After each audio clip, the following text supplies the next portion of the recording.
Quand on est médecin, il vaut mieux regarder la maladie plutôt que de la nier. On a plus de chances de la guérir et plutôt on la diagnostique, plutôt on a des chances, plus on a de chances de s'en sortir. Alors oui, beaucoup de gens peuvent se demander si ce qui se produit, ce n'est pas, comme on disait à l'époque de Vatican II, un signe des temps, ou comme on dit dans un vocabulaire plus millénariste, le signe que quelque chose, que Dieu envoie en quelque sorte un message à la France. Et c'est vrai que je vous avouerai qu'il y a un an, je recevais l'appel de Marielle Beltrame, la femme du colonel Beltrame, assassinée, enfin tuée, sacrifiée, donnée en sacrifice à la veille des rameaux. Et c'était le début d'une semaine sainte très particulière. Et j'étais très frappé par ce message qui me disait « J'attends de fêter la résurrection et Pâques avec mon mari ». Un an après, un lundi qui est, si j'ose dire, un lundi de cendres.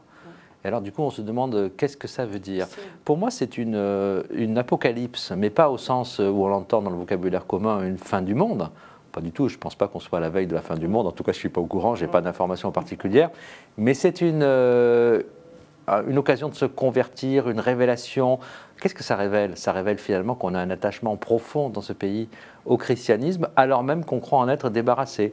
Mais regardez ce qui s'est passé, cette communion autour du colonel Beltrame, regardez cette communion autour de Notre-Dame. Ça fait quand même 2 fois qu'au moment de la Semaine Sainte, le politique et le religieux se rencontrent de façon dramatique pour donner en fait le meilleur.